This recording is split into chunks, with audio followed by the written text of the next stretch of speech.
right, let's start this meeting for Colerain Township BZA for Wednesday, June the 29th. If you please rise for the Pledge of Allegiance. I pledge allegiance to the flag of the United States of America and to the republic for which it stands, one nation, under God, indivisible, with liberty and justice for all.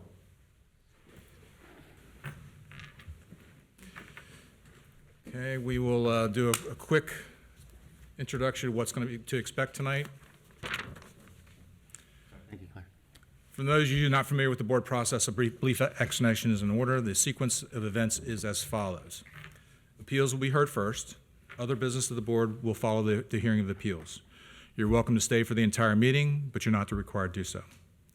All who speak or testify before the board will be sworn in. This may be either done as a group or individually. Anyone addressing the board is requested to use the speaker stand. Each person is asked to give his or her name and address when testifying.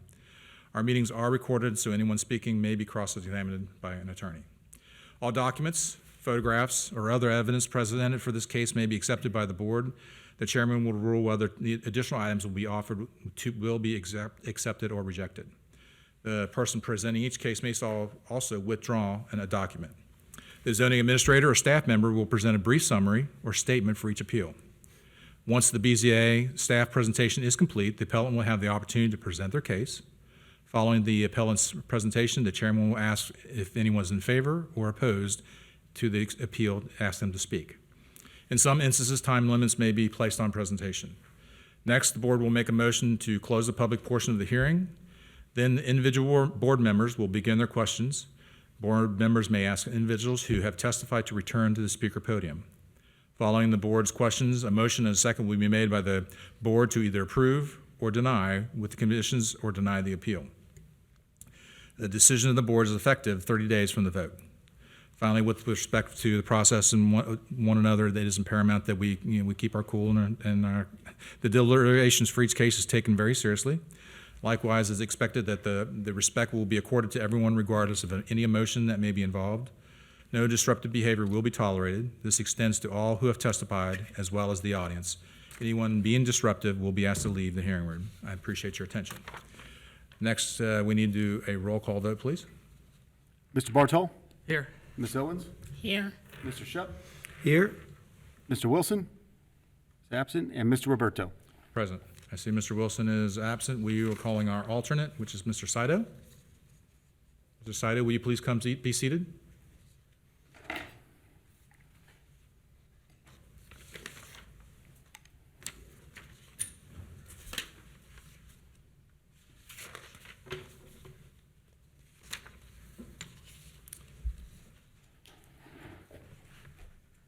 While Mr. Saito is making his way up here, if anyone that plans on speaking before the board today, if you please stand and raise your right hand, we'll swear you in. If you plan on speaking before the board, please stand and raise your right hand. Do you swear or affirm you will tell the whole truth and nothing but the truth before the Board of Zoning Appeals? Say, I do. I do. Thank you. You may be seated. All right. Our first case this evening would be BZA 2022-06. The applicant presenting the case is the property owner and is requesting the expansion of a non-conforming use. The location is 3100 through 3118 Springdale Rd. The applicant and owner is Qiong Diaz, Springdale Shopping Center, L.L.C. Does the staff have a presentation? Yes, sir, I do. Thank you. As introduced already, 3100 is the general address given to the whole block, and then specifically, I believe this unit is 3118. Ms. Diaz, and then Mr. Davis, Mr. Gary Davis is here to represent the property owner for Springhill Shopping Center. Located just to the east of Colerain Avenue, right as you sort of exit the major business interchange there, a little bit down the road on Springdale. Little overview right here. It is currently it was rezoned in the mid-90s, I believe, and it went from a business use to, in this case, it's rezoned R6, as well as the whole surrounding neighborhood is as well. This is the parcel in question right here, a little bit over 2 acres. Just an aerial view of it as well. You have Season Drive just to the west there, and Springdale Road to the south. just to show the kind of topography, pretty flat lot with a little sort of creek in the back, or slight depression ravine area there. What sort of kicked all this off is the applicant, Ms. Diaz, received a change in use certificate in July of 2021 from our office, and then went forward with that. I believe it started renovating the property as such to open up a boba tea. The previous use as listed on this certificate by the applicant, the previous use of the property was listed on the application here as a church, and then the proposed use was boba tea. That was approved, that certificate was approved in July of 2021 by former staff who is no longer here with the department. This is a site plan that was included with that change of use. It shows here that the only sort of identifying features being Springdale Road here and Season Drive here. I'm not certain if it's in this entire space or not for that application that was permitted in July last year. Then in April of this year, the applicant came and applied to put a wall sign for the approved business, and noting that in an R6 district, there's no wording in there that allows me to approve a wall sign. I denied the application, and then the applicant applied for a variance slash just a challenge of the decision there, and that's what brings us to here. This is the application for that. All been received in the packet, and then the staff report. As we move through here, it should be noted that as far as I can tell, the only records I was able to find for this specific property that's listed on the use was where this property applied for and received a conditional use as a church in 2020. Case 2020-04, listed as 3106 Springdale Road, but the plans for that, again, sort of shows the whole shopping center overview. This is all documents from that BZA case that we had on file. This, and then as far as I could tell, it was that portion, that most westerly portion of the structure. And again, that's what was listed on the application itself. It's staff's opinion, for the most part, per Article 4. Really, there's a line in the review criteria 4.4.2 where any variance that could be granted, or no, let me rephrase that, no variance shall be granted where said variance could be achieved if the property were rezoned. It's staff's opinion and legal staff's opinion that kind of precludes the board from really granting any variance on that based on that portion. Explain it to the applicant and as well as I could. But that's sort of where we are at this moment. So section 4.4.2, parts A and E, the board shall not be authorized to grant a variance for a use that is otherwise prohibited in the zoning district in which the property is located. So, and this is where we're chaining pieces together. In an R6 district, no wall sign is permitted at all. You can do a ground sign, but you cannot do a wall sign. And ground signs typically for like maybe like an accountant or some type of home occupation, someone, maybe doing haircutting, professional services, something like that.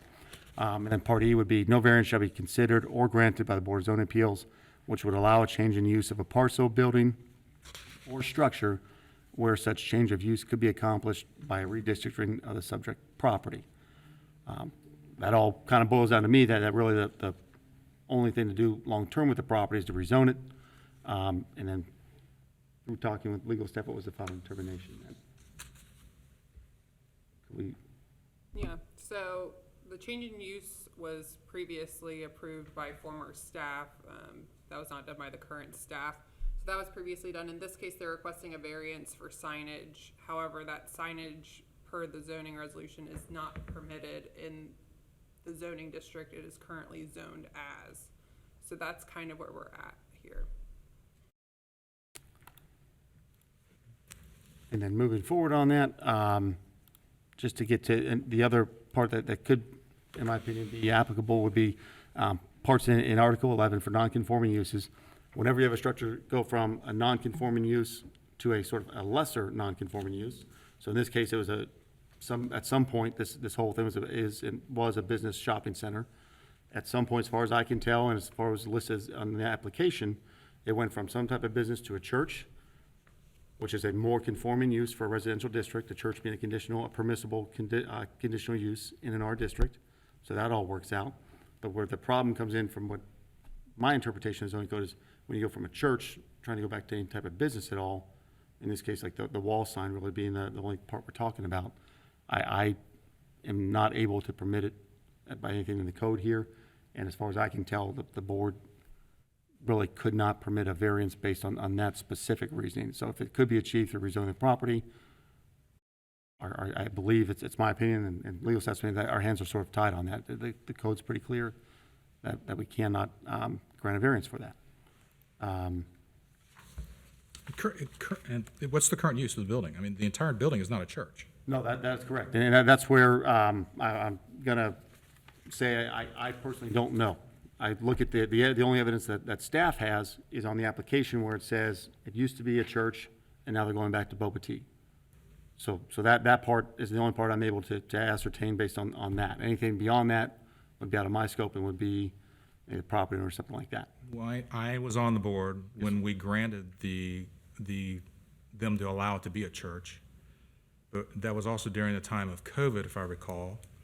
And I don't know if it ever happened. I don't know that for a fact because I never visited the property for the church. But I think there might be some extenuating circumstances here because there's certainly restaurants in this property. Absolutely, yep. And it's one of those properties that it's the zoning is not congruent with the use of the property, and it causes all kinds of problems. So I mean, what the easiest resolution to this would be for the applicant or the owner of the property to have it rezoned, and what's involved in that? Well, one of two options would be one to show the department that either the use for this specific area wasn't a church or something like that, or maybe come to some type of extenuating circumstances based on COVID. That'd be one route. If it could be proven to staff that this wasn't a church, the specific part we're talking about, but it was a business, so we didn't go from business to church back to business. We just went from business, whatever happened, some time passed, now we're still business. That's one route. The other route, as the code's generally set up for, it would be rezoned. And the process for that would be the zoning commission and the board of trustees. I guess my confusion in this whole thing is how did it get R6 when it's been a business since the 60s? That's the great question. At some point in the 90s, as I was coming up, I think at that point it was in elementary school, it was rezoned. I apologize to say that. If 83, I was a little late bloomer in elementary school, maybe just out of elementary school, but at some point it was rezoned, and I believe through the 96 rezoning. And if anyone knows different, correct me if I'm wrong. That's as far as I've been able to track it back, was at that point. Again, it's sort of one of those kind of thorn in the side properties. Wasn't the elementary school across the street? That Taylor is across the street from that, yes. But I mean, this property has literally been a business as long as I've been alive. Yes, sir. And then to say it's an R6, and I mean, really, you no longer, it's precluded from being a business. How can you do that? How can you change it? It's something that's there and it should be grandfathered in as a business. Then we now say it's not a business. Anytime you do a zoning map amendment, it would have gone through that process. That's dictated by the L.L.C. 519.12. So it went through that process, the public notice. Now, how this got caught up in that, I can't speak to that. And I can tell you my staff's opinion is it's not congruent, right? The use is not congruent, the zoning, so there's Right. definitely a strong case to support the rezoning. I cannot answer why it was rezoned as such, although I'm with you, I agree, it doesn't fit the use. And the property, it should be done, the property right across the street is Duffy Automotives. Right. That applicant And it was a applied bar, for. There was a grocery store across the street too. I mean, that whole section was a business for years. And in its staff's opinion, if I had a magic wand, I would make it B1 if I could. I can't do that. The only property owner can do it. The zoning commission could put forth a motion, or the board of trustees could. Okay, That's what I so, was gonna ask. Can only the Okay? property owner institute or start the process? So the property owner, the zoning commission, or the board of trustees? okay, so, I mean, can we make a recommendation that the zoning commission review this property so that it's appropriately zoned? Because it's not zoned properly. I think we definitely, we could do that. And then, we'll check, you definitely can, and I can convey that to them at the next meeting and ask them to make a motion to do that. I think there's other businesses Well, there was a bar at the end, there was No, I the mean, roses. not this and- building, but other Yeah, parcels. it turns into I don't know if it's residential. R6 up there too or not. Isn't there a pool, swimming pool? No, it's Or, residential all the way from there up to, you get to the next little grocery store that no, turned there's into. definitely setback from the, there's other, There are some businesses. events in there that Yeah. may not be properly zoned. right. So, I mean, since we can't really hear the case, because we don't have the authority to grant a variance on the property, what's the next step for the applicant? Because I feel like they're stuck in a catch-22, and that's not fair. Well, yeah, I completely agree with you. So there's two routes as far as I understand based on this book. Either one, show us, this evening would be great, or whenever, that whatever used for this property was business, stayed business, it was including the church. I cannot, So then it would be grandfathered in at that instance. If it was never used as a church, these people would be able to use it as a business because it's always been a business. Is that what you're saying? I'm I hearing? believe that would at least be a route. That would be an option. Now, if it was a church, then that option's gone. If the portion we're talking about for this was a church, that option's gone. Okay. Because it went to a more conforming use. Right. Can't go back. So then the next would be, we can ask the zoning commission for a motion, but, you know, And if it was a church, there should be a change of use document or something. Well, we have well, that. there was that, there was a BZA case in 2020. Yeah, we were on that That it case. was- Well, no, church. but I mean physically, a permit, a Hamilton County building permit or something to prove that it turned Occupancy. into a church. Most likely, yeah, if they went that far, yeah, I would think so, yes. I mean, if we granted what we did and then the plans fell through, then we just need, or you need proof of that it Yep, never yep. became a church.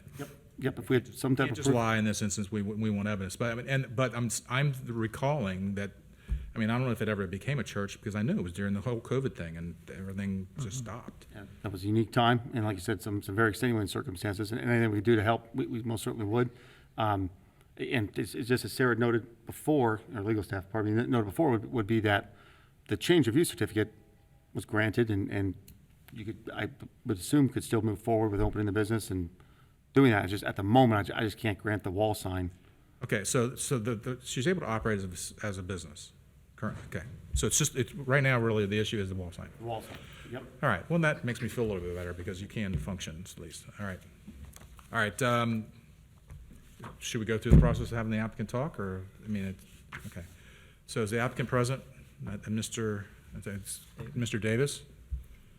You've heard us all talking, so That's the property, sir, just to clarify. yes, so. Sorry, just to clarify. Yes, Mr. Davis is the property owner, and because the applicant didn't want to speak, That's so my that was her understanding, prerogative. sir. Yes, sir. All right, can you address the board as to, Well, my name's Gary Davis, and I'm the administrative member of Springhill Shopping Center, L.L.C. Now, we were here last month, but it was tabled because they didn't have enough information to make a decision. And I'll apologize if I was a little antsy last month, but I didn't understand the technicalities involved here. Sure. And this past week, I've worked, collaborated with David Miller of Colerain Township, and he kind of explained it to me like we were trying to thread a needle, you know, with the way the zoning is there. And he asked for some information to help with the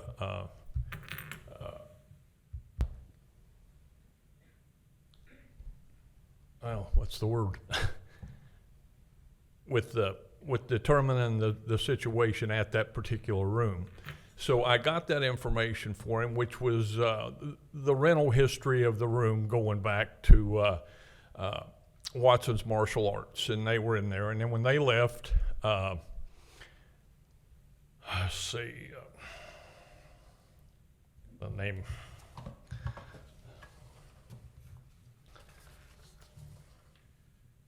Gathering of Christ Church. Yep. Them went in there, and they were in there for a couple of years, and they wanted to move to the bigger room next door when we were leasing that space to Northwest Local School District, and their lease came up, and they moved out. And when the church wanted to move to the room next door, that's when COVID hit, and we lost them total because they couldn't go on in either room.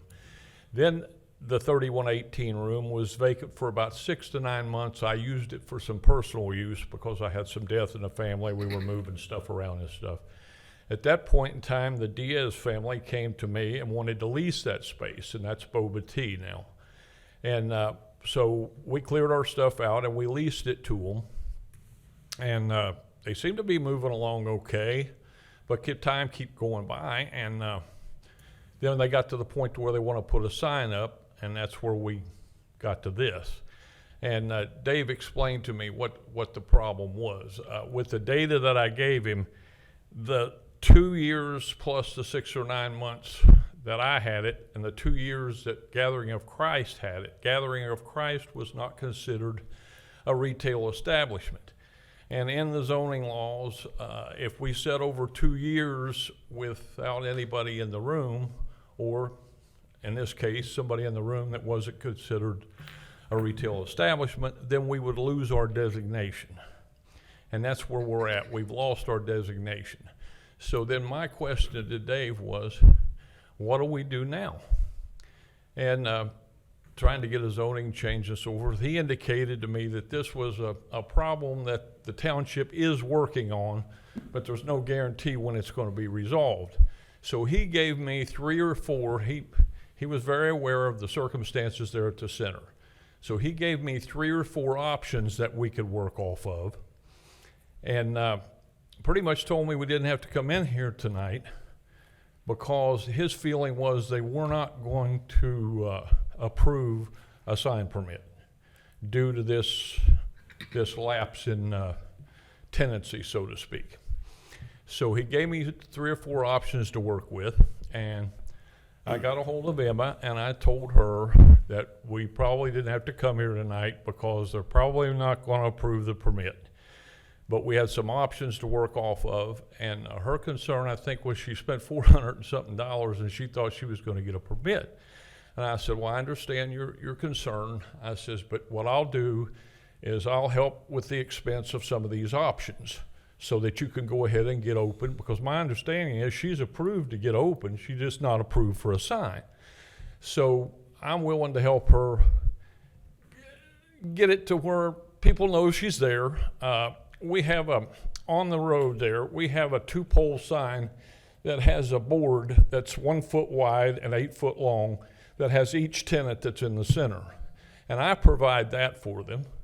So that's one thing. And then Dave talked to me, we talked about the 2 front doors where you go in, and the wall inside those doors could have a logo on it. And the 2 windows that are in the brick part, which are not real large, but he said we could even consider putting boba tea in those windows.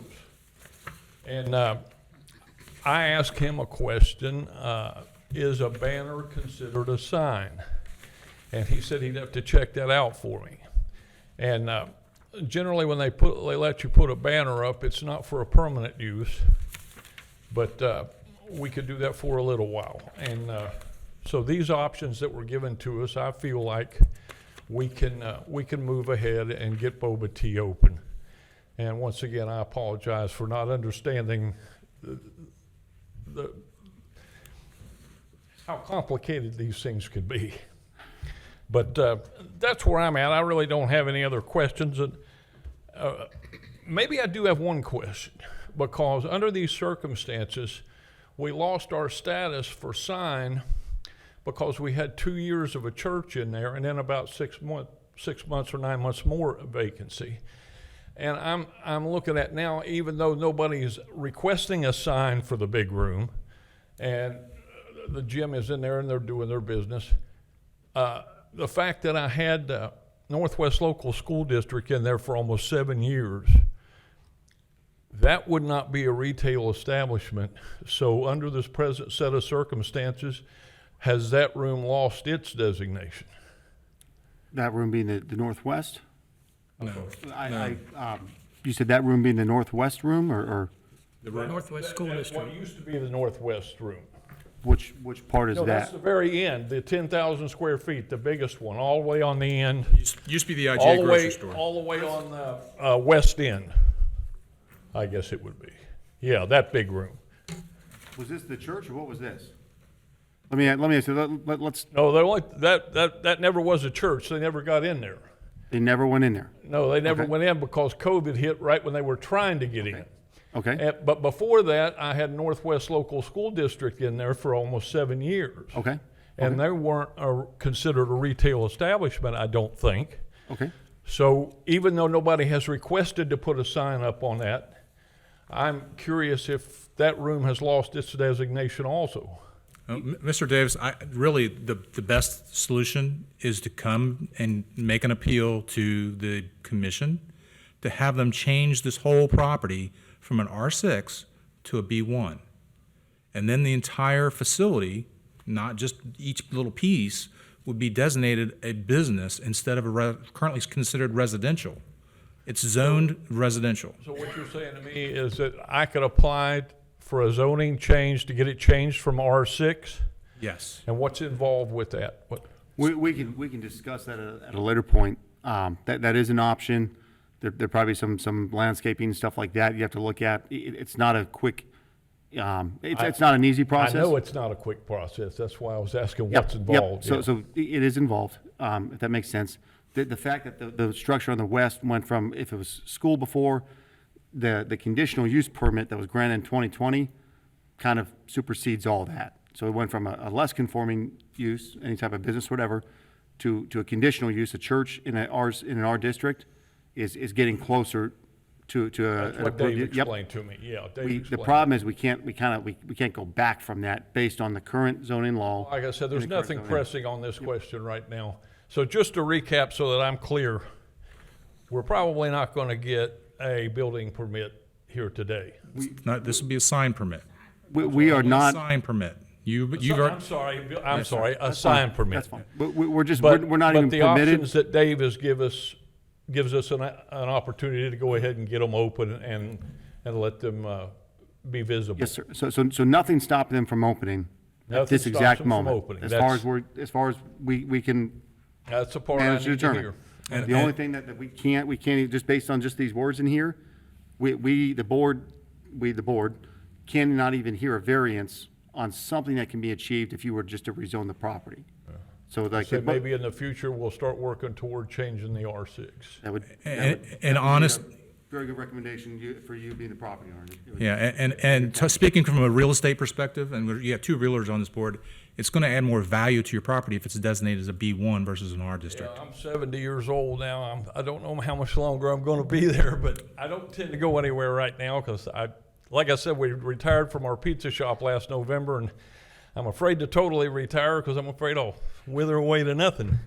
We don't So want I that still happening, mow sir. and pick paper up there and take care of business, but I appreciate your and much thanks to Dave Miller. He was What's a good phone number to contact you at, sir? Miller. You, sir. Oh, Do you want to do it offline? Real quick. I don't know if I'll be, if he'll be. I'm at area code Sorry, sir. 513. Yes, sir. 851-7654.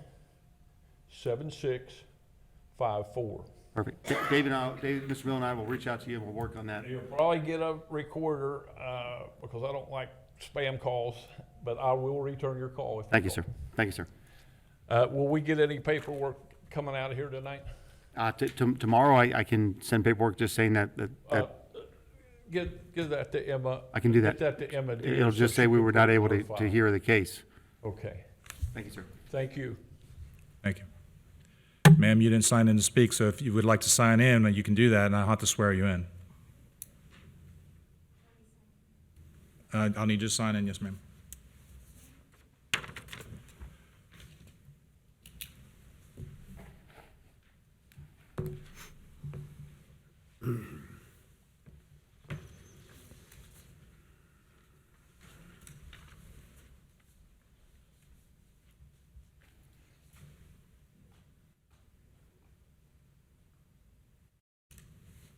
Thank you. And this is the applicant as well. So if you give your name and address for the record, please. Hello, my name is Qiong Diaz. I'm willing to do business at the 311A Springdale Road. The reason why I'm here, want to put the like business sign, the wall sign. Yes, ma'am? If I know, Sorry to interject, did you swear her in? No, we didn't swear you in. So, ma'am, can you raise your right hand, please? Thank you for reminding me. You swear to tell the whole truth and nothing but the truth before the Board of Zoning Appeals? Say I do. Thank you. yeah, I already got approved, had the zoning certificate on last year. So when I talked to the staff, he said, you know, after everything done, you can just come here and get the sign permit. That's what he's told me. You know, I don't know, it's gonna be like too complicated. I can't do in business, just put a banner without a sign. Because I do some research online, this location used to have a sign, wall sign before. Yes, ma'am, it did. Yeah, But it changed its use, and as we explained, because the use was changed to a residential use, it's no longer deemed a business use, so therefore it can't have a sign currently.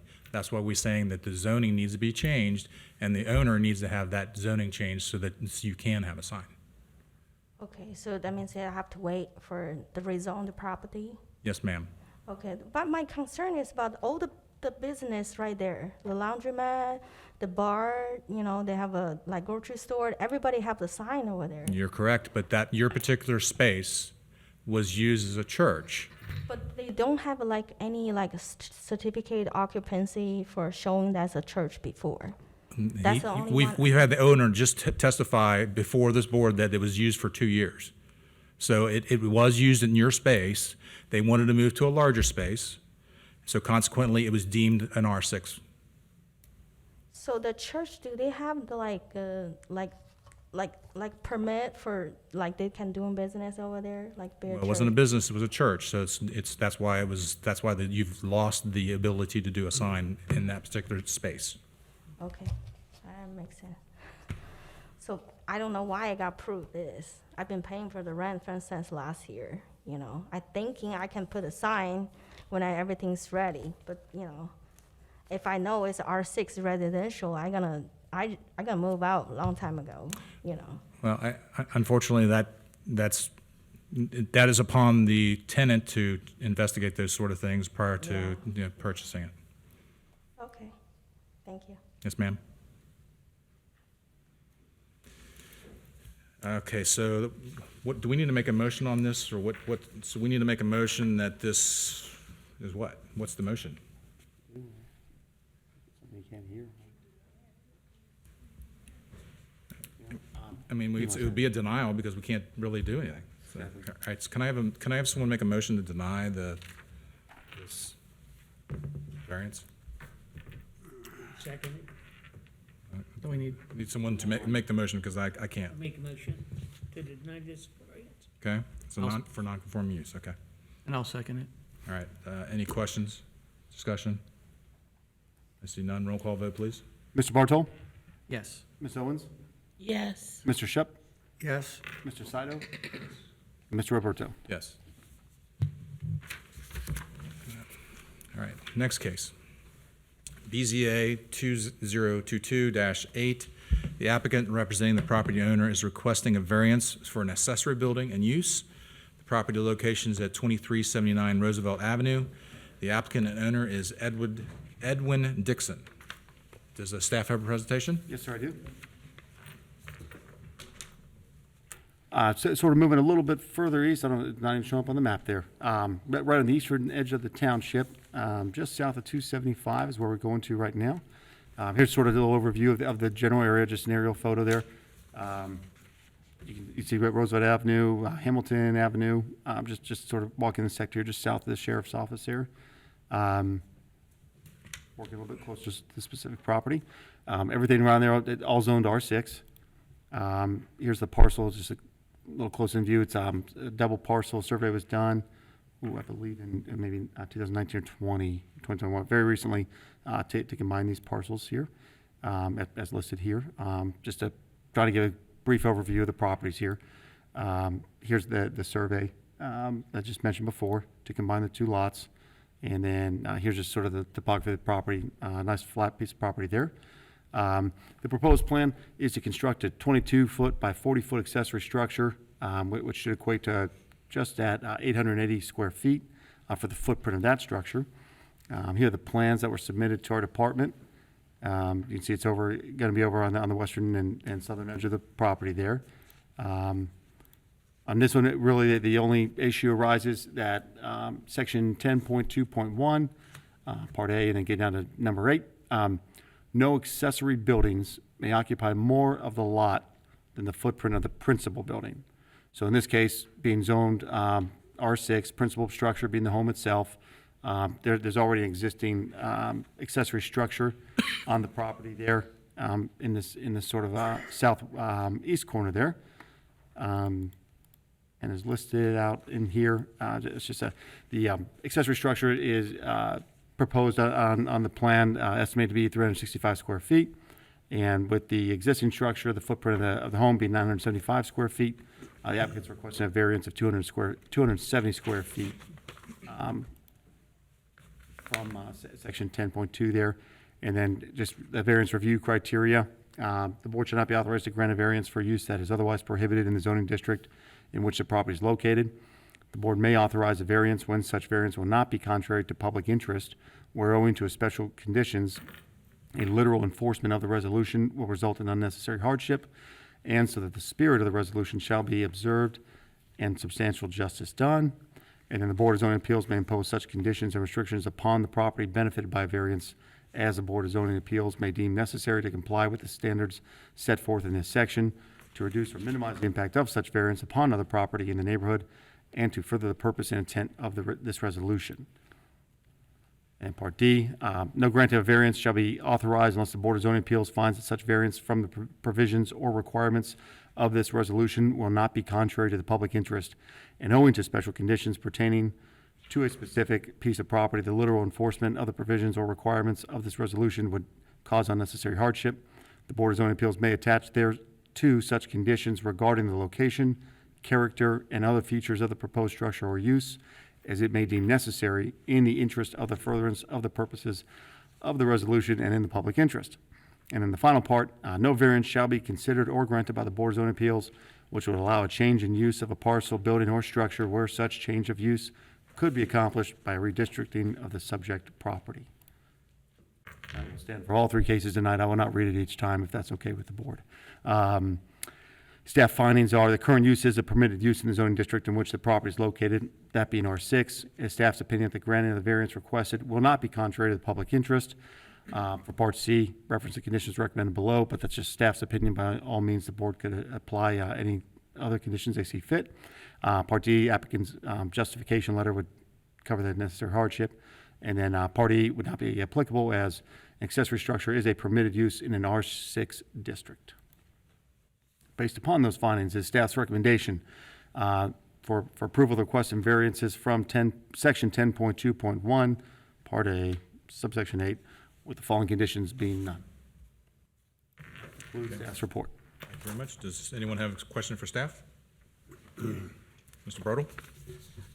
On the site plan you gave us, there's some handwritten numbers for setbacks. I was just curious, there's a 35-foot rear yard setback in handwriting. I don't know, was that yours or is that the applicant's? I have to reference that part. I mean, the question is, we don't have any setback issues, correct? No, sir. Setback issues referring to being 30 would be for the primary structure, for the home itself. Oh, okay. Accessory structure has to be 5 feet from the side or rear property line in this Okay. district.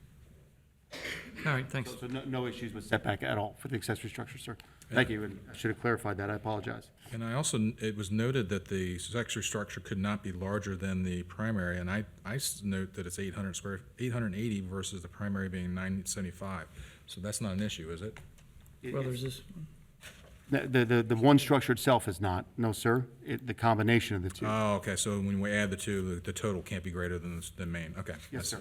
Section 10.21, A8, no accessory buildings may occupy more of the lot than the footprint of the principal building. Okay, thank It's you. staff's interpretation, I could be completely wrong, that means accessory buildings being plural, more than one, may occupy more than the footprint of the principal, than the principal building. I did not articulate, I apologize. No, that's fine. Accessory structures, when combined, cannot be greater than the principal structure. If that interpretation is not what the board feels, please let me know. Or legal staff. No, it makes sense. No, I just, Any other questions for staff? I see none. Is the applicant here? You come give your presentation, please.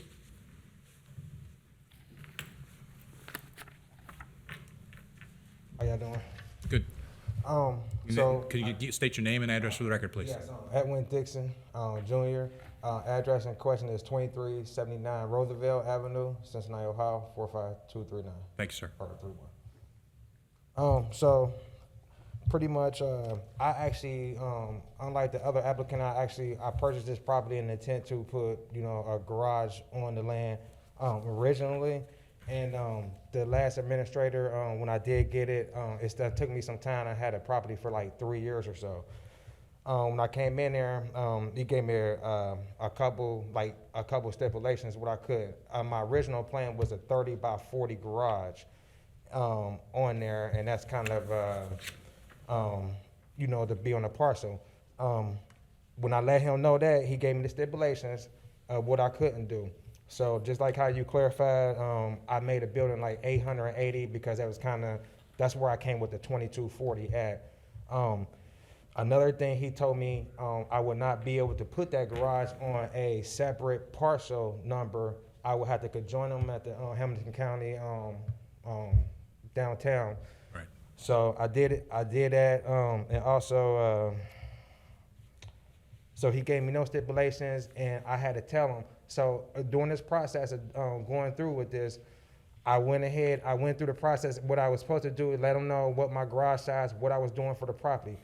Between like 4 floors, 5 floors, literally is different sections that you gotta go through. I'm telling them the same thing.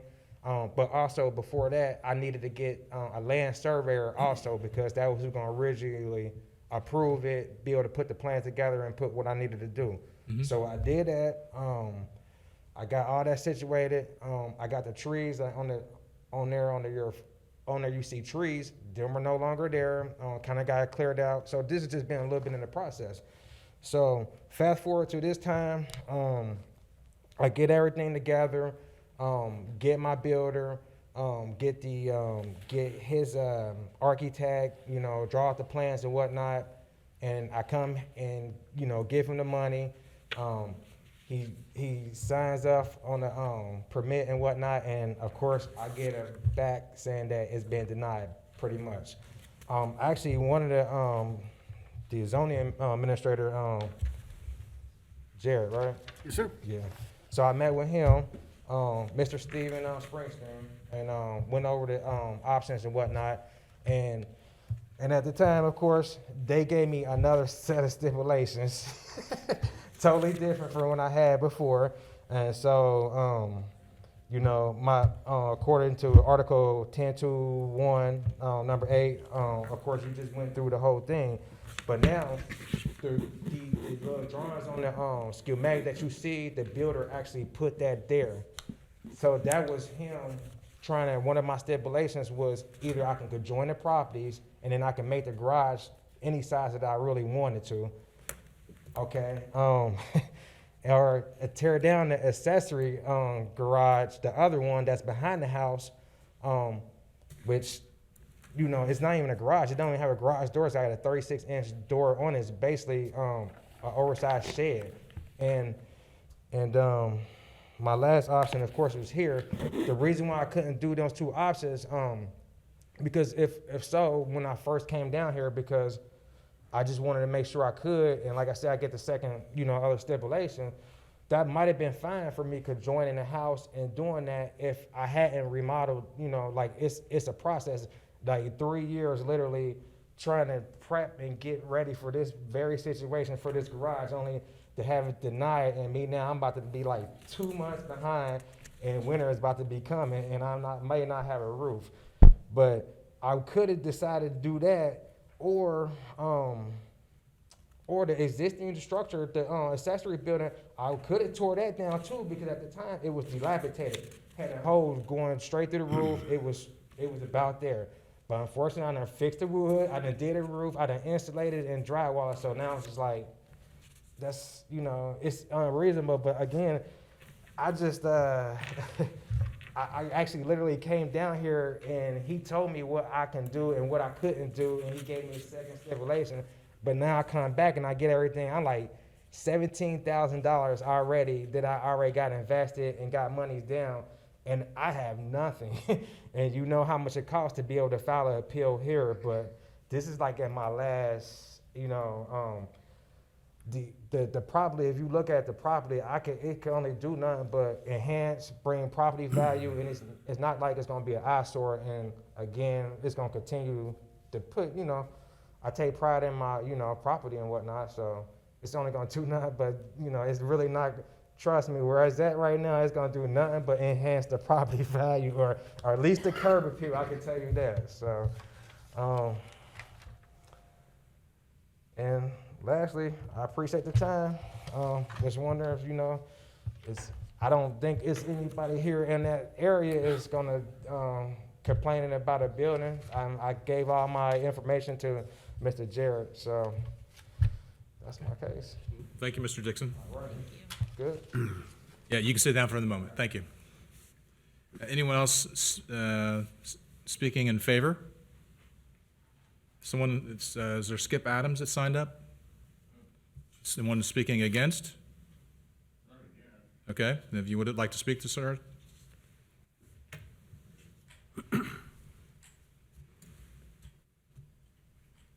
Ask how tall it's gonna be. How tall will it be? How tall will the garage be? Yeah, can you give your name and address for the record? And you can mention your concern, and we'll ask that question for your behalf. So, name and address for the record, if you don't mind. Skip Adams, 2426 Roosevelt. Thank you, sir. And so your question is how tall the roof will be? And The applicant will be limited to the top of the its current roof height, right? eave walls would be 10 feet, the roof peak could be up to 20 feet, the medium could be 15 feet. So really, it's 15 feet is our limit, but a peaked roof can go over that, but they have to average out to those two. They cannot go above 15 feet. So the drawings we were given don't have elevations. No, it doesn't. No, that doesn't have the height on it. The applicant didn't Right. request any variance on the But height. if we approve the variance just to do the building, then he will follow all other zoning regulations as far as height and He other would- things. He would have to, yep, the final submission would have to show that. It'd be a good time to clarify that, and also to, sorry. Sir, did I answer your question for you? Anyone else speaking in favor or against? I see none. Can I have a motion to close the public portion? I'll make the motion. Do I have a second? Second. Second has been made by Mr. Shupp. Any discussion? I see none. Roll call vote, please. Mr. Bartel, Yes. Ms. Owens, Yes. Mr. Shep, Yes. Mr. Saito, and Mr. Roberto. Yes. All right, we will start with board questions for the applicant or anyone else that spoke. Ms. Owens, would like to start us off? I have no question. Okay. Mr. Shupp? I did think I saw the roof 12 feet somewhere, but perhaps I didn't if you didn't see it.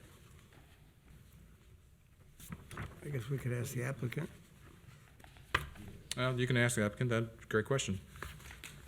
If you can come back to the podium, please, sir. Thank you. These are recorded, so we need to be able to hear you. Yes, the building will be 12 feet. At its peak or mid? Where It should be mid, because I needed the whole area. right. So, and then but the peak is not gonna be as, it's gonna be more slanted, so it's really not gonna be too much in the, attic part. It's just gonna basically just trusses. Okay. So no attic space. Yeah, no attic space. Okay. Yeah. And I mean, I got the plans also, if you did needed to take a look at it too. It would be something you have to submit to the record, so I got it. the plans we have do not show a building, it just shows your slab. Okay, all right. That's good. These 4 pages, Mr. Dixon.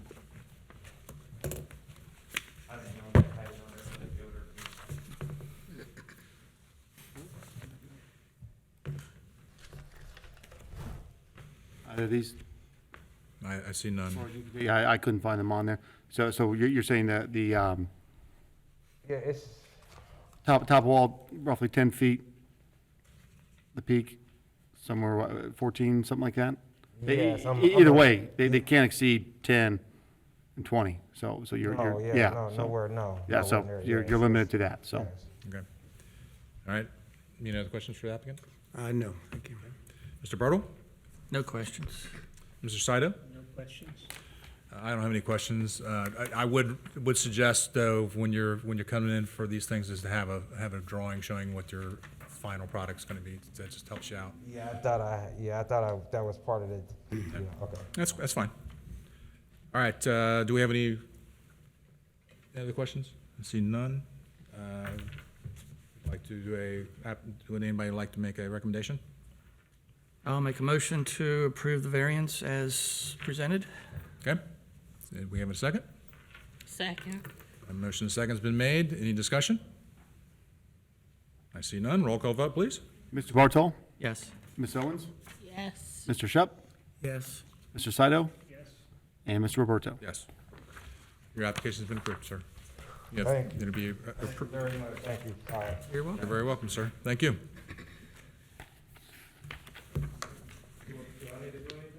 You'll get with me tomorrow, sir. Thank you, sir. Thank you, Mr. Dixon. Okay, so the next case, let me get my notes back out here. There we go. Next case would be BZA 2022-9. The applicant requesting a property owner is requesting a variance for an accessory building and use. The property location is at 10234 Snowflake Lane.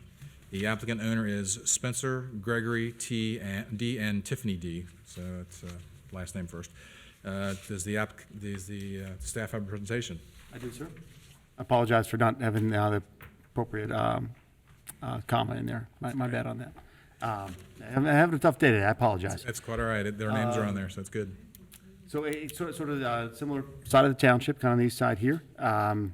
Just zooming in, just north of Springdale and very close to the first case we heard tonight, to the Springdale Shopping Center there. As we move in the subdivision back here, just north of Springdale, zoned R6, everything around it R6. Here's the property in question right here, a 0.185 acre parcel. And just some rough measurements where we're at here. Topography, it looks like it'd be a nice flat parcel. And then exact same section of the code, proposed structure, 35 by 30 accessory structure, given a footprint of 1,050 square foot footprint. Here are the plans submitted by the applicant. Looks to be a two-car garage, 35 feet by 30 feet, and 12 feet high there. It looks like at the roof line. Same thing, Article 10, 10.2, Section 10.21, no accessory buildings may occupy more of the lot than the footprint of the principal building. In this case, this being the sole one. Proposed accessory structure at 35 feet by 30 feet, again equated to just over 1,000 square feet at 1,050 square feet. And then the existing primary structure being 24 feet by 36 feet, that's just listed per cages. That could vary slightly, but again, we're well over that. And that equated, if my math is correct, to be 864 square feet. So variance of 186 square feet being requested by the applicant. Same criteria, variance review criteria exist here. Staff findings would be that the current use is a permitted use in the zoning district, which is located R6. It's staff's opinion that granting of the requested variance will not be contrary to the public interest. For Part C, please reference the conditions recommended. Again, the board is more than welcome to put any conditions they see fit. Part D would be applicant's justification letter. Reference that, please. And then Part E is not applicable because the accessory structure is a permitted use in an R6 urban residential district. Rezoning would not grant any relief for this. Staff recommends approval of the requested variance from Section 10.2.1, Part A, subsection 8, with the following conditions being none. That concludes staff's presentation. Is it exactly the case before? Anybody have any questions for the staff?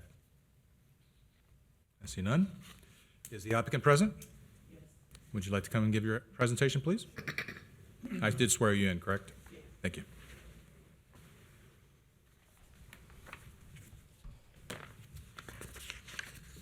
Can you give your name and address for the record, please? My name is Tiffany Spencer. I live at 10234 Snowflake Lane in Colerain Township. Thank you.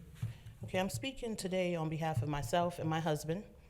We live at 10234 Snowflake Lane, and we requested a variance for a garage that's slightly bigger than what's normally allowed. It's actually 186 square feet. We currently own 2 businesses and own commercial and residential property, all in Colerain Township. And we want to request this variance so we can free up parking, because it's limited parking on our street. And so we can free up parking for others. And so we can clean up the front of our house, the sight line in front of our house. So we respectfully request that you please approve the variance of 186 square feet. Okay, thank you, ma'am. You're welcome, thank you. Yes, ma'am. Anyone else speaking in favor?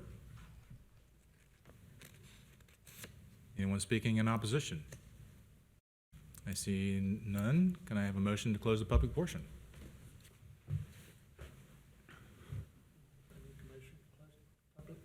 Okay, motion's been made. Do I have a second? I'll second it. Seconded, made. Any discussion? I see none. Roll call vote, please. Mr. Bartow? Yes. Ms. Owens? Yes. Mr. Shep? Yes? Mr. Saito? Yes. And Mr. Roberto? Yes. Thank you. Do we have questions for the applicant? Ms. Owens, would you like to start us off? Can you come back? Come back to you? Yes. Certainly. Mr. Shep? I have a question, just, I guess, out of curiosity.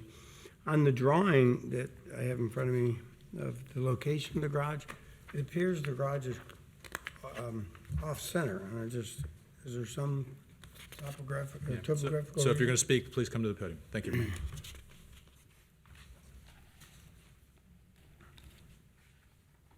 Thank you.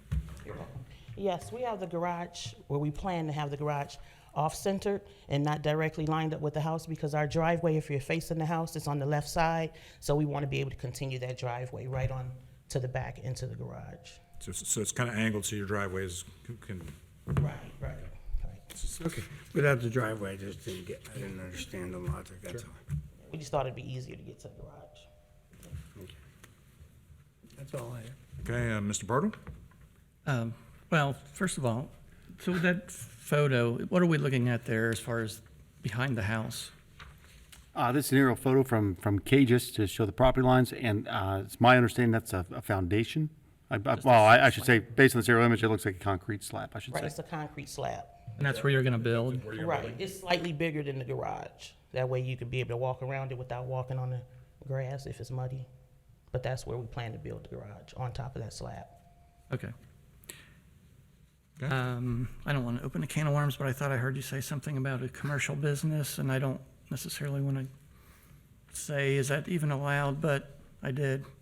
So, As We long don't as, run the business out of the home. Okay. Okay, I was just saying that we own businesses in Colerain and we own other property. you have vehicles and, Right, yeah, right. okay. All right, no, nothing else. exact same thing crossed my mind, and I just, since it's out, I would say as long as all the vehicles meet anything listed in Article 13, and if they're enclosed within this garage space, it's sort of non-issue. And then again, I would kind of also add to that, thank you for relieving the parking on the street in a sense too. So, I want to, anyway. I was just trying to say that I- we yes, can ma'am. live in Colerain. Well, it's kind of like the Field of Dreams, though. If you open it, they will come. Somebody else will just park there. Mr. Saito, do you have any questions? I was concerned about the business aspect as well, but Okay. that's been answered. Very good.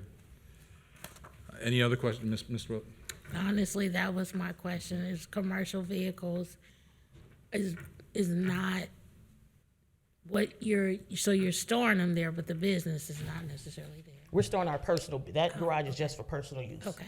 Yeah, I was just saying that we own commercial and residential property, saying that we do business where we live. in Got other it. words. Thank you. Thank you. All right, any other questions? I see none. Can we have someone make a recommendation? Yeah, I would recommend approval of it, as written by the staff with no exception. So a motion's been made to approve as it's written by staff. Any second? I'll second it. First and second's been made. Discussion? I see none. Roll call vote, please. Ms. Owens? Yes. Mr. Shep? Yes? Mr. Saito? Yes. Mr. Bartol? Yes. Mr. Roberto? Yes. Congratulations, you've been approved. You'll get a letter from Mr. Jared, and he'll give you some directions on what to do. Next on our case is BZA 2022-10. The applicant is requesting, the applicant requesting, the property owner is requesting a variance to Article 13, off-street parking and loading. The location of the property is at 9804 Colerain Avenue. The applicant owner is Osam Mardin with P.D.A. Incorporated / Colerain Building L.L.C. Does the staff have a presentation? I do, sir. Thank you for introducing the case. Right in the heart of the Colerain Business District at Colerain Avenue and Springdale Road, right up the road. I'm sure we're all fairly familiar with that spot. Just kind of give you an aerial overview here. Almost directly across from Stone Creek and Kroger. Red Lobster's just on the east of this property. Breaks for Less just went in the north. There's a Frisch's there. Just to the south is a Pool Supply, and then on the corner there's a fairly recently approved Shell station. Again, zooming in, just a little bit closer view. This side of the street, everything's zone B2, so very great for us, for the applicant. No setback issues, anything like that. Overview, just over half an acre. Just sort of showing some of the property lines here in case anything were to come up. Again, nice flat topography, very nice here. Apologize for that, blank screen. So here's a rendering that was provided. I believe that went out with the packet. Yes, it did. Okay, excellent, good. Just want to make sure. So very nice looking development coming down the line here. And site plan was a fairly large packet. The applicant's known for providing very nice, extensive, well-detailed plans, in my opinion, although I'm not an architect. Again, going through, received a sign permit and exterior alteration permits already for this property. Really, what it all comes down to is there are based on our zoning code, there are a large amount of, I'm going to call them nail stations or pedicure stations. So, okay, well, good. I'm glad I got that right. If anyone wants to correct me on that, I will not take offense to that. And it's just based on our zoning code. But we have two aspects. We have the square footage aspect, and then we have in this case, we call it a station aspect or seat aspect. And then our code says whichever is greater. So that just kicks in for the, and here for the seating aspect, it takes precedence by our code. Staff's opinion, we'll get to that portion, but being a pre-existing use, already kind of, landlocked and confined, that kind of stuff comes into play as listed in the staff report. Again, really the section we're dealing with at the moment here would just be the required number of spaces. Table 13-1 lists the requirements, and then Part B lays out some alternative routes the applicant can take. If the applicant can meet those, then the zoning administrator can just approve it administratively. If not, then we get in the scenario we're in now with the variance, and that's where we're at. Again, Table 13-1, same thing, it just lays out the number of spaces. It's 6 spaces per 1,000 square feet or 2 spaces per station, whichever is greater. Again, as I already mentioned, in this case, the station being either one. I'm not sure if the board feels one was more than the other. I believe there's 30 pedicure stations. I believe, I could be wrong, yeah, those flip-flopped. Maybe 30 nail stations, 29 pedicure stations is what the plan shows. So either way, we're looking at almost 60 spaces required per this proposed plan. I'll let the applicant speak to those numbers in a second here, but that's just sort of the basics of staff's portion here. So again, Section 13.3, required parking spaces. An applicant is allowed to provide fewer spaces than the required number. They can provide by right up to 10% fewer. Again, there's some alternate routes for some landscaping, if they increase buffering, that kind of stuff. That's not really required here because all the property surrounding it is B2, so buffering is not required in this scenario from any other use. Again, there would be, there's some caveats in here if you have like off-street parking, shared parking spaces, shadow parking spaces, or any other type of alternative as defined in 13.4.7. Again, usually some type of parking agreement like, hey, the neighbor, especially if it's two businesses that, one's busy during the day, one's busy during the night, You can say, hey, get a shared parking agreement with them. Usually it's no problem. Again, that's more sort of, I'm not allowed as zoning administrator to decide that aspect of it. So again, same variance review criteria exists in this case as all the others so far, so I won't recover that, but I will say staff's findings are the current use is a permitted use in the zoning district in which the property is located, being B2. Staff's opinion that the grant of the requested variance will not be contrary to the public interest. For referencing conditions, that's in the staff report and mentioned below. As far as justification, the applicant provided a well-written letter, and then party would not be applicable because and I call it a nail spa or salon is a permitted use in a B2 general business district. So therefore, it's staff's recommendation for approval of the requested variances from section 13.3.2, the required number of parking spaces with the following conditions being none. And with that, I'll conclude my staff report because I know the applicant has something to say on that. Okay, does anyone have any questions for staff? Yes. Mr. Bartle?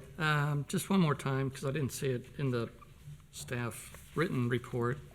How many existing spaces are there? I apologize. I believe it was. Put the overview back up. You had a photo of it.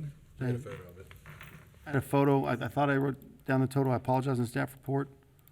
Part of your map. Next one, there you go.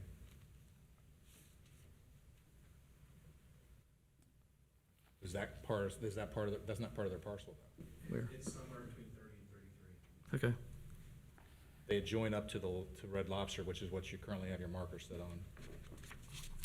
And then you're saying required 2 spaces per station, so it's like 120 are required? No, at either 30 or 29 stations, it'd be either 60 or. Oh, you don't add the 29 and the 30 together? Well, me personally, I would not, based on how I understand nail salon or spa to work. However, if the board feels differently. Well, that's what I'm curious. I can tell you. Yeah, You're saying if somebody's at a nail table, there's not somebody at a pedicure station? it's physically, it is possible to have both. Well, anyway, we'll find out how many. I would leave it to someone more expert in that field, and then also the board to determine, Yeah. again, on this staff's opinion, given this specific property, the nature of it, how many spaces are there, I say, the business owner will That's fine. figure out a way to, same comment, if you build it, they will come, most likely figure out a way to address that at some point. Okay, thanks. Thank you, sir. Any other questions for staff? I guess I'm confused as to the variance request. Is it to add more spaces or to operate with less than? Correct. That second part, yep. Oh, because I thought earlier when I read it was to add more spaces, and I kept thinking there's no room Right. to add spaces. So the request is to operate, so to speak, with less spaces than what's typically required. That's exactly it. Got it. Okay, thank you. Thank you. I should have clarified that a little bit better in my staff report. I apologize. And I just have. Any other questions? I see none. Does the applicant have a presentation?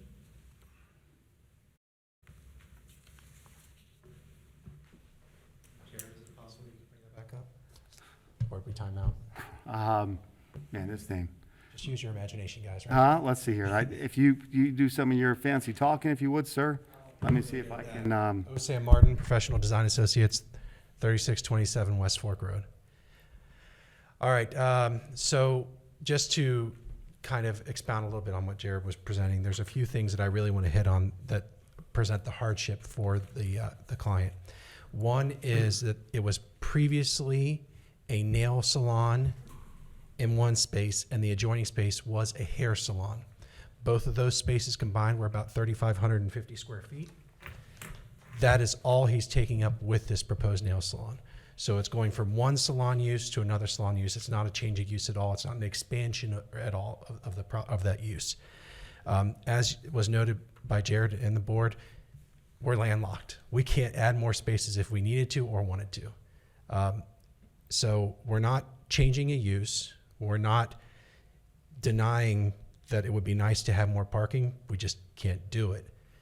The third aspect is, as Jared was pointing out, there's two ways to determine a parking count requirement for a salon facility. One is based on a per station basis, and the other one's based on a square footage basis. Based on that 3,550 square foot, if we do what Colerain Township dictates, we'd only be required to have 21 spaces. To go from 21 to 60, or even, 119 or 118, whatever it may be, I mean, there's a big delta there. And speaking with Jared, frankly, I said, why is it such a big delta? You would think that if you offer two ways of coming at it, it wouldn't be it would be like on this one it would be 21, this one would be 25. You take the higher of the two, not 21 and 60. So as far as we're concerned, those present 3 cases for our hardship that we're presented with not a change of use, we're not landlocked, and this seems to be one of those rare cases in the code where it's working against us because of that great delta between the 2 ways that you can calculate. If we were to calculate based on the square footage, we'd be required to have 21 spaces, and whether you use 30 or 33 of the spaces, like I said in the count of the existing, we're in compliance at that point. Are you saying the whole building is 3,500 square feet? No, just the salons But portion. don't you have to look at the whole building? The whole building would be in compliance using. No, you're trying to use a delta, but don't you have to have the right number of parking spaces for the whole building, not just the part you're trying to renovate? Okay, so I apologize, I wasn't clear. There's between 30 and 33 spaces currently right now.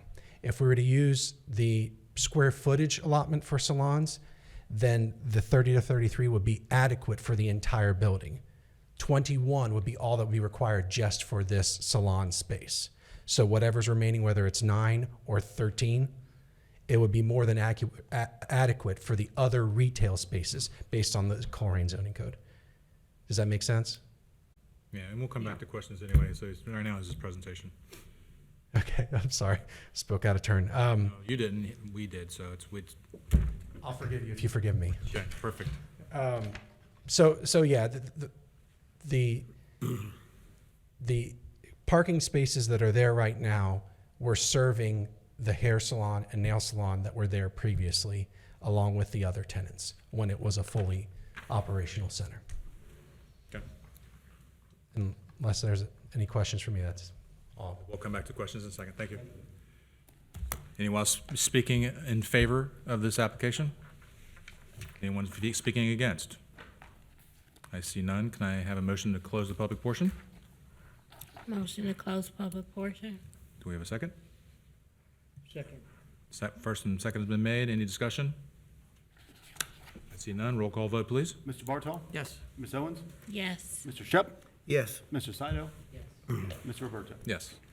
Now we can start with questions. So come on back up. I'm sure you got some good questions. If Mrs. I may Owens? clarify real quick, and I apologize, I thought I had this listed other places. On the plan I have here, it is indicated there are 28 spaces. 30. including the two here. 28, you're talking about parking spaces?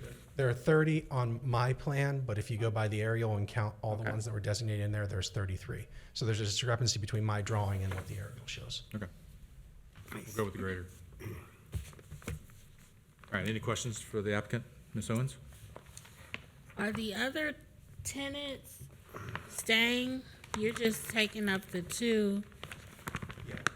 So the one to the right is currently a Cricket store. It is staying. And then there would be the spaces for the nail salon. To the left of that is the Batteries Plus, and they are staying. And then to the left of that is the existing vacant tenant space. All of them marked with signage. All right. Any other questions, Ms. Owens? No questions. Okay, Mr. Shupp? Yeah, is there any way of knowing, do we have the information on when the hair salon and the nails were in there, how many stations they had? By the time I made it to there, they were gone. I don't know how many stations they had. I'm sorry. It would have been something I would have brought because I thought it would have helped my case, but by then I had no count. Okay. It may be helpful, and correct me if I'm wrong, but I think ambiance nail salons typically have way more stations than they typically have nail techs at a time. So you wouldn't necessarily always be operating every station, if that makes sense. Yeah, if you want me to address operational questions, I can absolutely do that as well. I was just speaking on behalf of the building and the parking portion. Perfect. Well, do you have a question on operational? I do. I guess it would vary day to day, but having a little experience in the business, it just seems inconceivable that they would be full all the time. Oh, I mean, I'm sure he would love it if they were full all the time, but it's not how they operate. That it's there for flexibility and fluctuation. So let's say you have a bachelorette party that wants to all do their pedicures at the same time. You're not disrupting the operations of one in order to do the other. So it gives you that flexibility and you can move people around. John has 12 of these ambiance nail salons operating in the city, all similar in size to this 3,500 square feet. So he knows how to operate nail salons and they do very, very well. I don't think in my almost 10 years of working with him on his nail salons, I've never seen one full all the way. So that's just not how they operate. I'm sure he'd love it, but that's just not how they operate. He doesn't have enough technicians to operate that way. The other question on that. So the reason for the larger number of stations, would I be correct in assuming that's because each technician may have their own and they don't necessarily share that, and that's the reason for the abundance of them?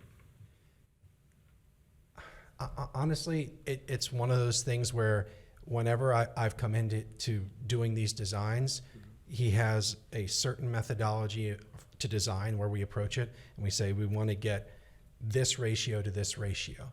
And typically what ends up driving it is the pedicure chairs, and then you want to have a nail table for every pedicure chair so that when they go from the pedicure station, they can go to the nail station afterwards.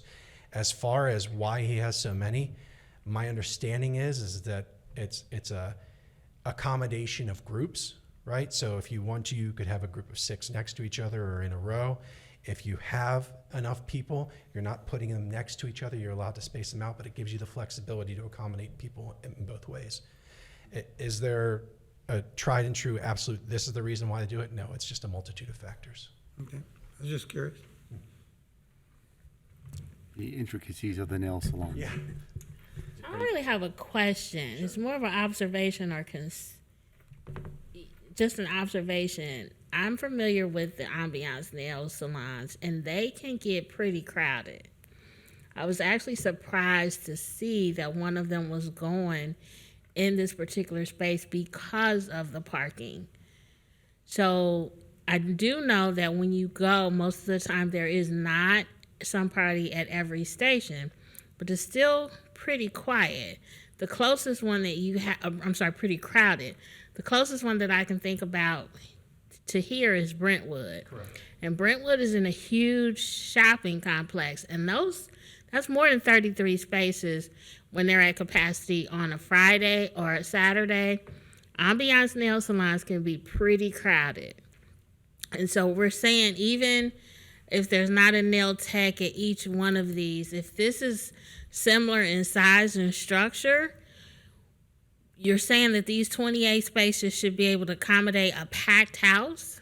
Well, so Brentwood specifically is one of his larger salons. So what applies to Brentwood doesn't necessarily apply to Is this smaller? This one is smaller. than Okay, Brentwood, that yes. was kind of my question, I guess.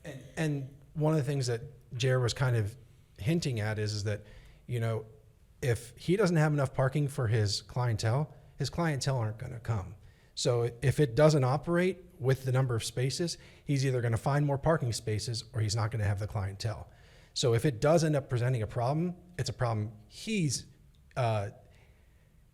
incentivized to solve. So I usually defer to him on things like this just because he knows the business so much better than I do.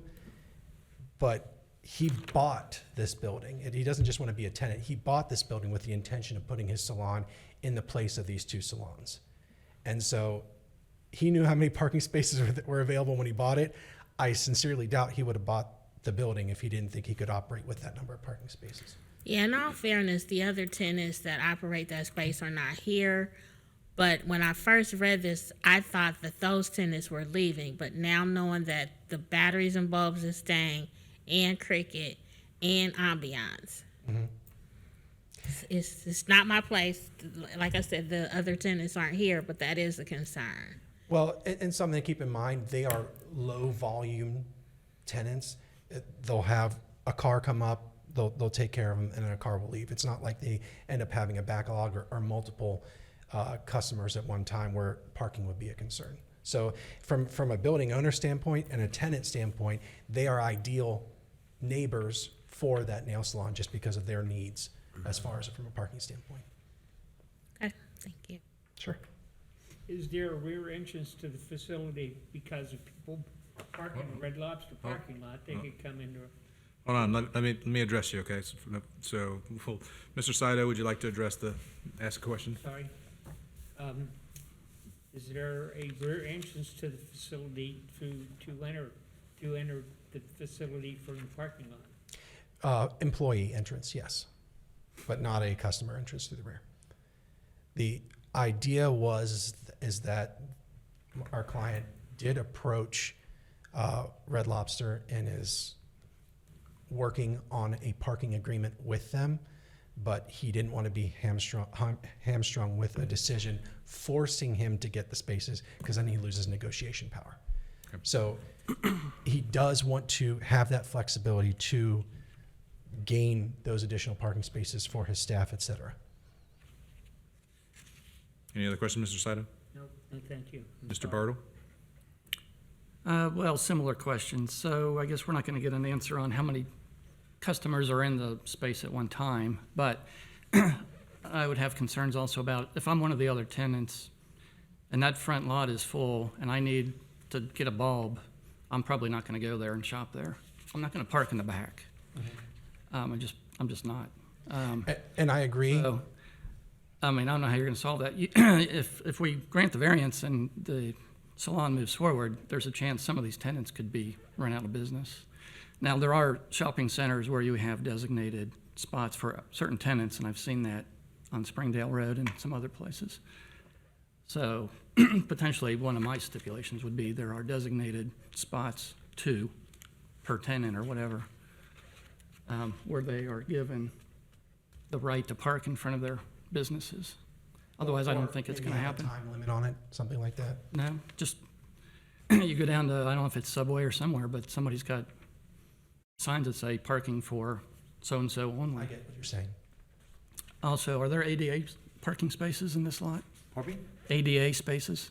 There's one shown on the drawing, being the most northern. Is it new? Because I was trying to see it on that photograph. It's right. Let me see. It's right up there by the Batteries Plus, I there. think. The most one, right up by Where the green is, 12. that's up, right? Yeah. It's gonna zoom me out. I'll put the pointer here. It's this spot right here, Right, okay. certainly. And I'm then- assuming that's the only one that's required, but again, if it's over by that tenant and all the other spaces are full, and I'm not handicapped, I guess I'm not gonna park in that spot, but, anyway, that's my only concern. And just to recap, if I may, at this right time, the board is allowed to put any conditions that they see fit on this. So, you know, it's always in a tough spot, right? Trying to get new development here in Colerain. Some of these existing lots, it's a tough needle to thread sometimes.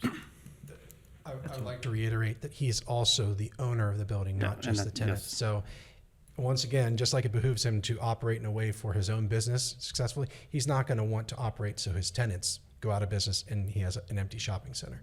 He's going to listen to their own concerns. I'm just saying, rather than us saying we need 2 or 3 parking spaces per tenant, I would defer to the owner of the building to make that stipulation because he wants to keep them as tenants. Which was one of the things I noted that you were representing the property owner, so you had to say what. So I appreciate you clarifying that. Sure. Anybody else had any questions? Anyone jump ahead? When I first looked at the plans, I thought, wow, you know, same concern I think we all have is we just see a lot of seats, and you're going to be bringing buses in order to fill those seats. So you know, I hope you are successful. I hope that the parking lot's full and and people are able to, to get in and do the nails. But yeah, you're doing great things. I missed the UDF that used to be in there, but you're probably too young to remember that. But I know what UDFs are. yeah, there used to be UDF at the very end. So. Okay. I have no questions. So do anybody want to make a recommendation? Recommend that we approve the variance As the staff's written? as it's written, yes, sir. Thank you. I would second that. Motion and second been made. Discussion? I see none. Roll call vote, please. Mr. Shep? Yes? Mr. Seidel? Yes. Mr. Bartow? No? Ms. Owens? Yes. And Mr. Roberto? Yes. Your motion's been granted. Thank you very much. Next on our docket is unfinished business. We have none. Approval of the minutes. I did not have those ready. I apologize. Okay, I will so have two we will next review month. the minutes on the next meeting. Jared, did you want to bring up that easement in the back, or is that just? No, that's something we can really, without owning the property, just real fast, see, Colerain, we'd like to have, if anyone's been up or down Colerain Avenue, we have some issues with traffic. We are attempting to, my point doesn't come up, but north of this property, connect, I believe it's Redskin Drive, Frisch's, Breaks for Less, basically get a connector from Redskin down to Springdale. Yep, thank you very much, Sam. Which I think was a plan a long time ago. It's been planned for a long time, and I'm locked in all kinds of fun with the neighbor right across the street, trying to say, hey, it's what's on the PDP. It's kind of what you have to do, but I digress there. And here's a little bit different scenario because the current property owner doesn't own that property at all.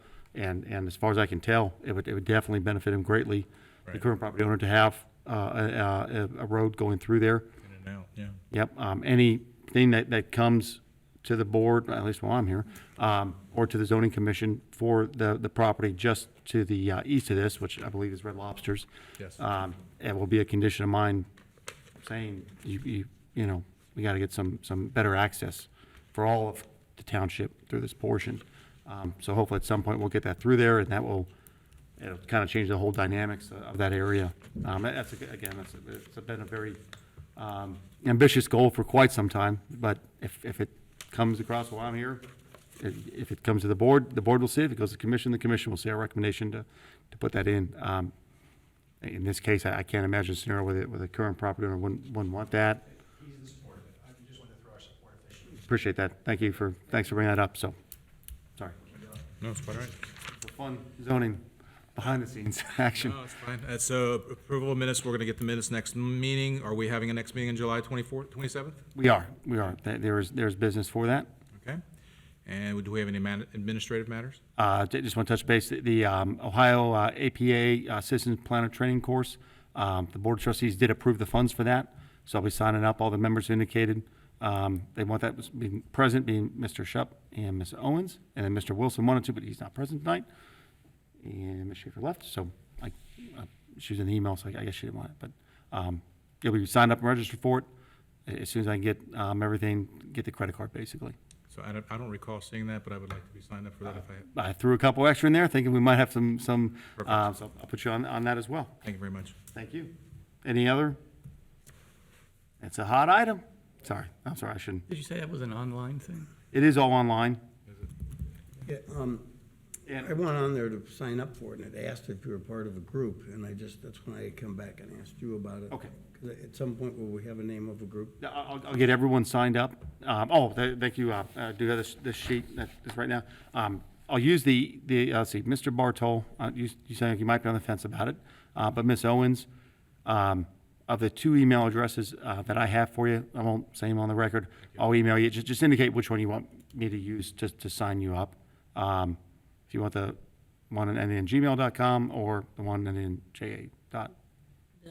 .org. Okay, I can do that one for you, cool. And everyone else, I with the exception of Mr. Bartol, I have one email on file for. So I'll just use that email to sign you up and give you all that. Perfect. Thank you. Any other administrative matters? Does Mr. Martel, do you want to be on that, or, it's all online, and it's all, I believe, the same, if you went last year, it's gonna be the same course. They did not release the We course. didn't participate last year because we weren't invited. And last year. then it's gonna be brand new to you, so, Are you saying you do this at your leisure, or there's a certain date? I think, as far as I understand, you can just, Oh. sound like we'll put you on there. We have an extra You can- spot. if you Yeah, want. you can do that. I think it'll be some pretty good information. So. All right, and then, I'll that, use the fuse.net email. thank you, sir. Anything else, Administrator? Pardon me, sir. No, sir, that concludes that. All right, do we have a motion to adjourn? So moved? Do we have a second? Second. Roll call vote, please. Mr. Bartol, Yes. Ms. Owens, Yes. Mr. Shep, Yes. Mr. Seidel, Yes. Mr. Roberto. Yes. Our meeting is closed.